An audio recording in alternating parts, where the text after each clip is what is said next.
मृत्यू हे असे अटळ सत्य आहे की ते कोणीही टाळू शकत नाही. शरीरातून जीव कसा बाहेर पडतो आणि त्यानंतर काय होते हा प्रश्न अनेक वेळा मनात येत असेल. मृत्यूशी संबंधित अनेक गोष्टींचा उल्लेख ग्रंथ आणि शास्त्रांमध्ये आढळतो. मृत्यू कसा येतो आणि त्यानंतर आत्मा यमलोकात कसा पोहोचतो याचे वर्णन गरुड पुराणात केले आहे. हिंदू धर्मामध्ये गरुड पुराणाचे विशेष महत्त्व आहे. कुटुंबातील एखाद्या व्यक्तीच्या मृत्यूनंतर घरातील लोक ब्राह्मणाद्वारे हा ग्रंथ ऐकतात.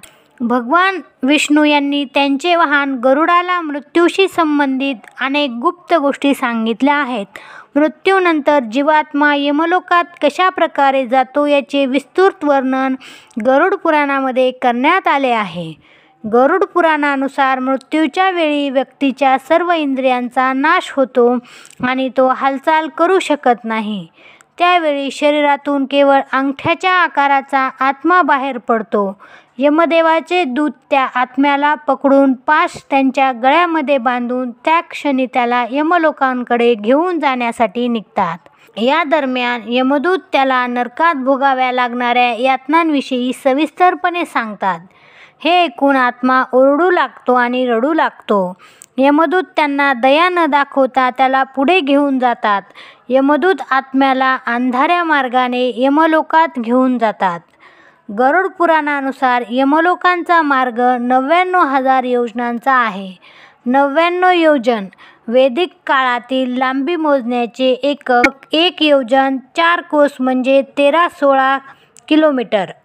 त्यानंतर यमदूत त्याला भयानक नरक यातना देतात आणि यमराजाच्या परवानगीने आत्मा परत आपल्या घरी परत येतो. आत्मा पुन्हा शरीरात प्रवेश करू इच्छितो परंतु यमदूताच्या पाशबंधनातून मुक्त होऊ शकत नाही. भूक आणि तहानेने तो तडफू लागतो. त्या आत्म्याचे पुत्र व नातेवाईक पिंडदान करत नसतील तर तो भूत बनून जंगलात व निर्जन ठिकाणी भटकत राहतो. त्यामुळे मृत्यूनंतर 10 दिवसांनी पिंडदान देण्याची परंपरा आहे.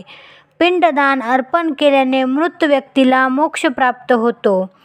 47 दिवसांनी आत्मा यमलोकात पोहोचतो. मृतदेह जाळल्यानंतर मृत शरीरातून एक शरीर जन्माला येते ज्याला आत्मा म्हणतात. यमलोकात जीवाला शुभ अशुभ परिणाम भोगावे लागतात. मृत्यूनंतर आत्मा 12 दिवस तिथे भटकत राहतो. 13व्या दिवशी आत्मा यमाच्या दूताद्वारे पकडला जातो.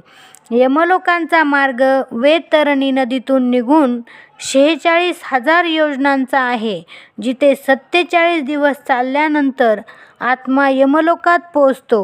व्हिडिओ आवडला असेल तर व्हिडिओला एक लाईक जरूर करा आणि असेच नवनवीन व्हिडिओ पाहण्यासाठी आमच्या चॅनलला सबस्क्राईब करा.